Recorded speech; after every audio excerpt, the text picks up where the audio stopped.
All right, guys, I just finished the lift. I just want to say before this video gets started, I appreciate every single person who's part of my audience that comments, that likes, that shares, that engages with this stuff. The more comments, the more questions you guys put in the comment section that I can answer, the easier it is for me to make content and put it out.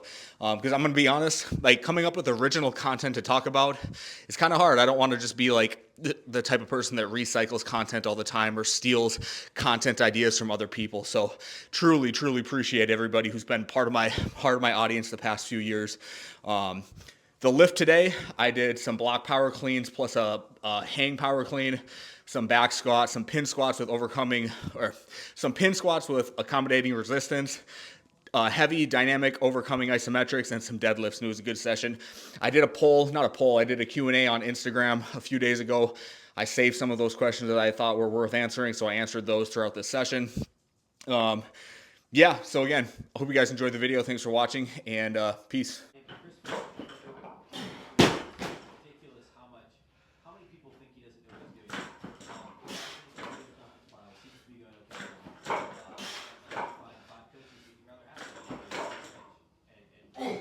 So that was my last warm-up set at 265. So I'm just doing a clean complex, a power clean complex. A couple sets of two block power cleans plus 2 hang cleans. I'm gonna work my way up to do some singles. So it'll be 1 block power clean plus one hang power clean.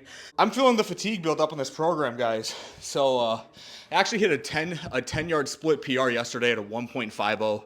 I'll put that clip up on here to overlay on this video. But I'm going to move on to my first working set here. I'm thinking I'm just going to do 275, and I'll do 2 plus 2, a couple sets of 2 plus 2, followed by a couple sets of 1 plus 1.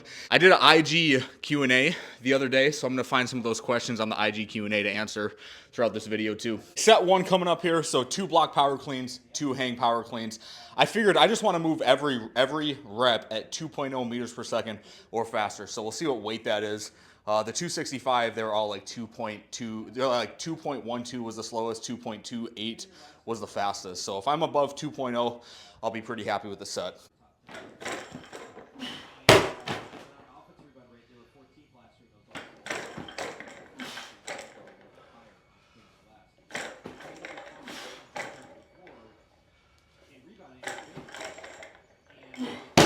That one felt good. Let's check out the velocity. 2.9 was the slowest, so I'm going to go up just a little bit for this next set. Not 2.9, 2.09. Put a little bit of weight on, so I just went up to 280, so just a 5-pound jump. This will be my last set of a 2 plus 2, and then I'll start doing 1 plus 1s.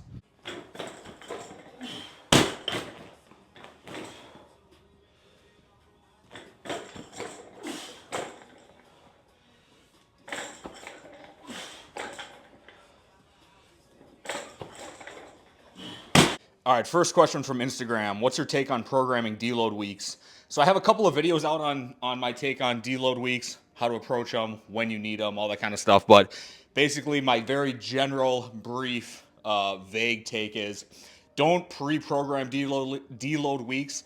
You'll know when you need one, and when you need one, you don't need to take a full week if you don't need to take a full week. So if you feel like you need some low stress type of training for a few days, or just take a few days off, take a few days off.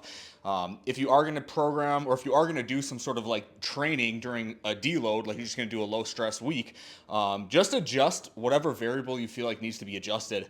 For me personally, I think you're probably better off reducing volume and workload before reducing intensity. So if you've been working at 85%, I'm just throwing out a random number. If you've been working at around 85% or so of your 1RM, or if you're using velocity-based training and you've been using 0.4 as kind of your threshold, still use that same intensity, but instead of doing sets of 4, do singles, or instead of doing RIR of 1 to 2, do RIR of 3 to 4, something like that. Reduce the overall workload. I think that'll be a better approach for most people than reducing intensity. Then if you have to back off intensity a little bit, that's fine too. I mean, I'm basically backing off some intensity right now with these cleans. I'm sort of taking a little bit of a deload with the cleans today. I just feel like I don't really need to push it today, especially after hitting that PR on the 10-yard split yesterday. Because I feel it from that. It was a good sprint, really productive, effective sprint session yesterday.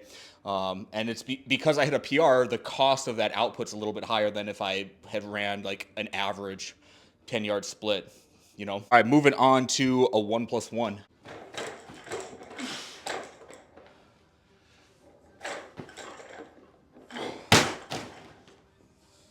That felt good. 2.24 rep 1, 2.11 rep 2. Let's go up to 300. Next Instagram question.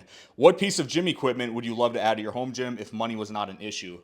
This is a really good question. It really makes me think. Because if money's not an issue, you kind of want to splurge. You want to buy something that is expensive, which I guess my answer would be a force plate. Because that'd be really fun to play around with. Or a glute ham raise. But honestly, like if there's one thing that I feel like my gym really could use the most and find the most utility for, it'd be like real jerk blocks, like wood jerk blocks, because you could use them for more plyos. Box jumps, you could use them as hurdles, just like I use these crash pads as hurdles. But then you could stack them up higher to actually jerk from them, because I hate re-racking a jerk and then putting them on like my rack, that shitty rack that I have outside. So I'd love to have jerk blocks, and then obviously you could use them as to elevate the bar for cleans and snatches, and you could adjust the heights. So that would be like the one thing that I would want right now. I mean, I have a sled.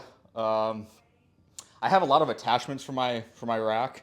I got these crash pads already. I got an Olympic bar, a power bar. I got a safety squat bar. I just got that safety squat bar a few weeks ago, and I love using it.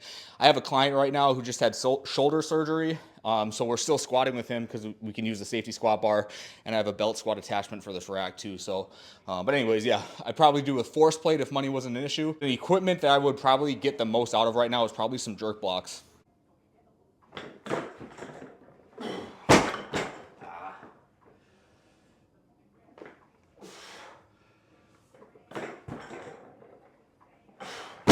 Before I get started on this first set of the squats here, next IG question, do you think you can efficiently coach strength training for any sports? For the most part, yes, because I'm not coaching a sport, I'm coaching strength training, and strength training is strength training. It's different from sport. There's like a great video of Mark Ripito that's been circulated around Twitter and Instagram where he talks about, is there strong or is there baseball strong? Well, there's only strong.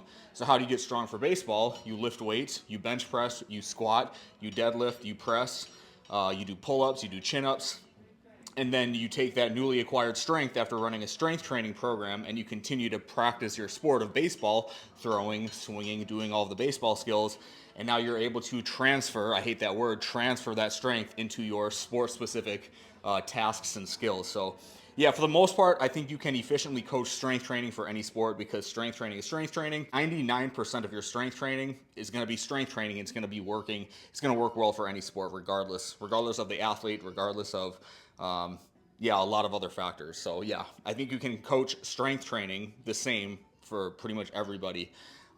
You just adjust some of the methods you use to fit someone's anthropometry or whatever other variables may come into play.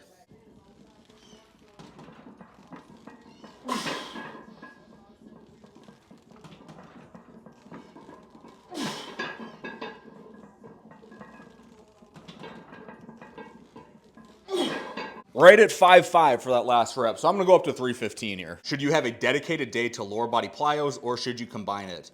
I'd recommend combining it with some sort of sprint workout. If all you do is lower body plyos for a day, that's a pretty short session. It's probably gonna be like 20 minutes. So I like to combine plyos with sprinting. So like a typical session would be like consecutive broad jumps for one of my plyos, and then single leg bounding for height or single leg bounding for distance is another plyo, and then I'll get into some sprint work. I have plenty of examples of me doing like plyos and sprinting in one session on YouTube and on Instagram, but you can have a dedicated day to lower body plyos, but I like to combine it with sprinting. I've talked about it before. I don't really like to combine my sprinting / plyo work, my field work, with lifting. I like doing those on separate days, but yeah, plyos, I think you're totally fine. You can do plyos with lifting too. Sometimes I like to do consecutive hurdle jumps or something in here before I lift, but yeah, I don't think you like necessarily have to do lower body plyos and dedicate that to just one day.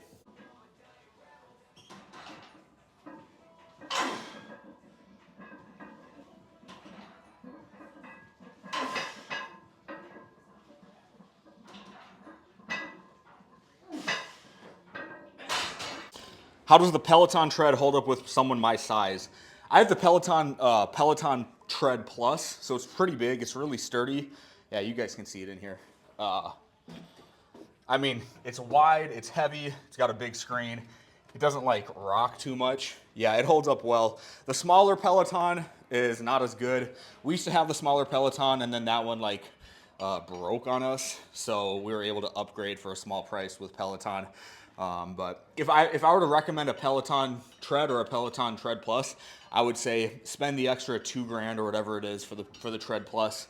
You can use it in like what's called free mode, so you can use it where you like it's like pushing a prowler. So you hold on to the handlebars here, and it's not turned on right now, so it's not going to work. Oh, it is working. Yeah, see how heavy it is? So you can use it like a prowler too. The original Peloton doesn't have that, but the Peloton Tread Plus is actually really good. I recommend it for anyone who's looking into it.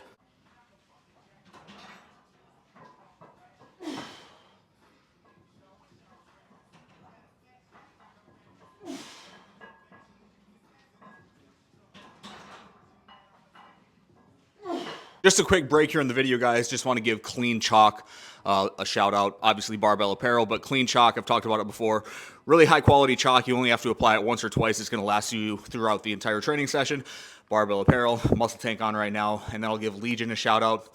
I'm sure all of you guys get your protein, your creatine, your magnesium, whatever supplements you take. You probably have a source that you like, but you can get Legion stuff with my code HOSS for 20% off. So I just wanted to give those sponsors a shout out. So yeah, I will say this about Legion too, is that their protein powder, they have a ton of different flavors, way more flavors than any other company I've seen. Like they got red velvet cake, salted caramel, peanut butter fudge, cocoa. It's like cocoa, almond, chocolate, something like that.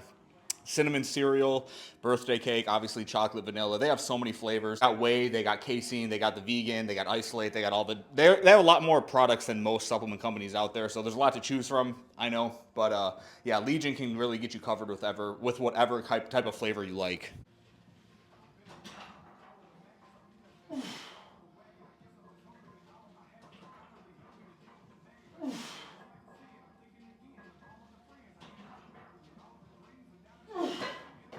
Okay, moving on to the dynamic overcoming isometrics that I've been doing the past 4 weeks here, doing it with a back squat. Now, interesting thing is that this morning, actually, I was listening to a podcast. It was a Chris Beardsley podcast.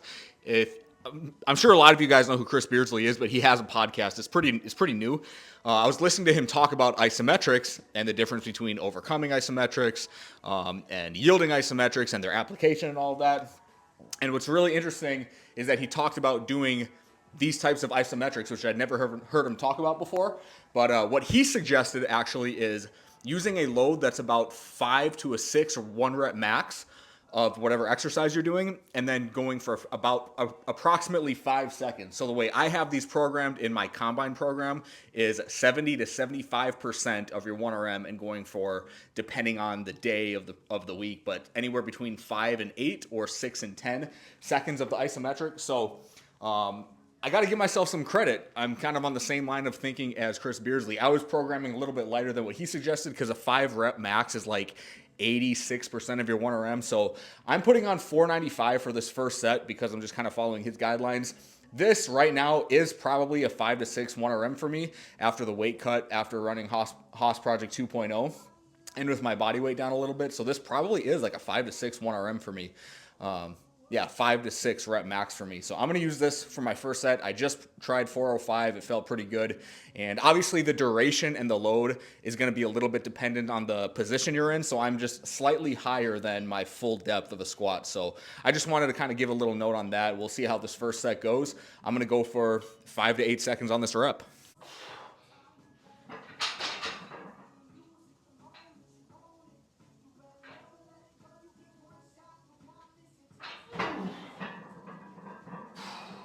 Pretty stimulating. I went about 6.5 seconds if I was accurate looking at my stopwatch.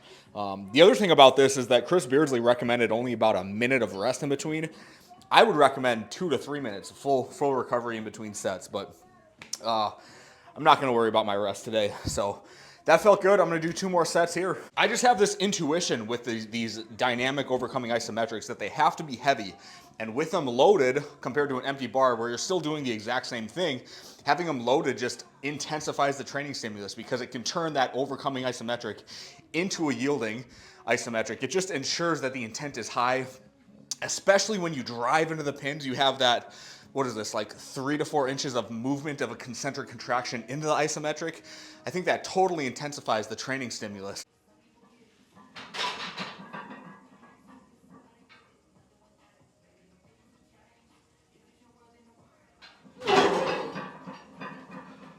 And once I get 3.5 to 4 seconds in, I can feel my legs shaking. I don't know if you can see it on camera, but I can feel them shaking. You know that training stress, the intensity is high. The thing he talked about on that podcast with these isometrics is that you're gonna have different mechanisms of fatigue dependent on the position you're in. So, and obviously you're gonna be able to produce more or less force depending on the joint angles that you're in too. But he talked about how if you're in a more contracted or like advantageous position to produce force, it's going to be less fatiguing compared to if you're like longer muscle length. So like a deeper squat position is going to be more fatiguing, more calcium ion buildup, more hydrogen ion buildup compared to if I was at like a higher position of a squat. So it's a really interesting podcast. I'd suggest all of you guys to check it out. On to the deadlifts here. I got 550 on the bar. Before I get started with my first set, I'll answer another question from IG. How important is mobility sessions before training for you? I almost never do any sort of mobility work.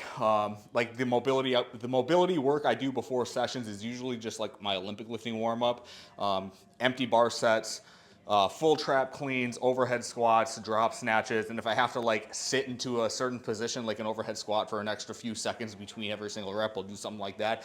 I honestly probably should do more mobility work, but I think you're better off doing mobility work outside of your training sessions just because you want to be able to focus on your training sessions while you're in your training sessions. So I actually would recommend people do their mobility work like late at night once their kids are down and you're just watching TV in your basement. Get on the floor, do some 90-90 hip flips, do some pigeon pose, whatever mobility work you feel like you need to do. I think that's the best time to actually do it. I don't recommend spending 5, 10, 15 minutes. 15 minutes is a long time to do mobility work before you're training. I like to just get into training. But yeah, like with the Olympic lifting, just doing like light technique work for the Olympic lifts, like getting into the front rack with light weight, getting into an overhead squat with light weight, drop snatches, different technique work, drill work, getting into positions for the acute mobility restrictions that you may have. That's probably the best way to go about it prior to training compared to doing some sort of like specific, you know, Kelly Starrett type of mobility drill. And I like Kelly Starrett, I'm not saying anything about that, but like the banded mobility work, I think you're better off doing that outside of your training sessions.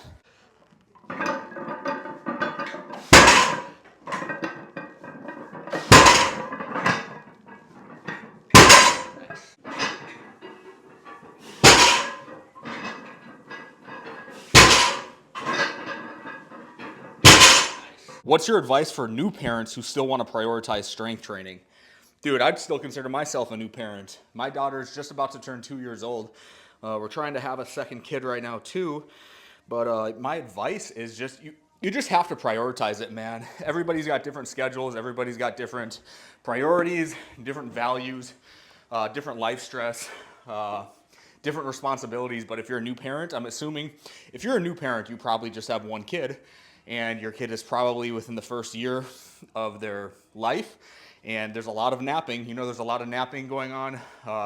You can find ways to get it in. I actually think if you're a new parent, you only have one kid, they're a year old or younger, I think it's pretty easy to kind of find pockets here and there throughout the day, throughout 24 hours. If it has to be 4 a.m., it has to be 4 a.m. If it has to be 10 p.m., it has to be 10 p.m.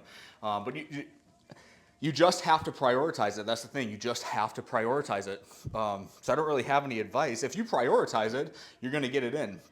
I think it's a lame excuse. And this, again, I acknowledge that I have a gym in my garage at my house, so it's easier access for me. I have a job that allows me to easily access time to train more than a lot of people.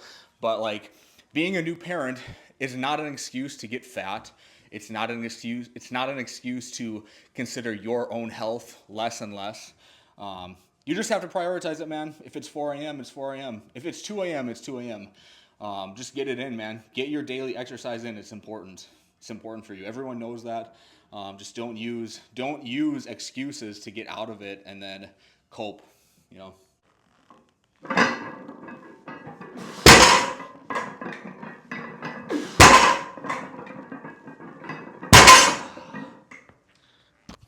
Little slow on that last one, but that's all I got for this video, guys. I appreciate you staying with me and watching this. I really enjoy making these videos.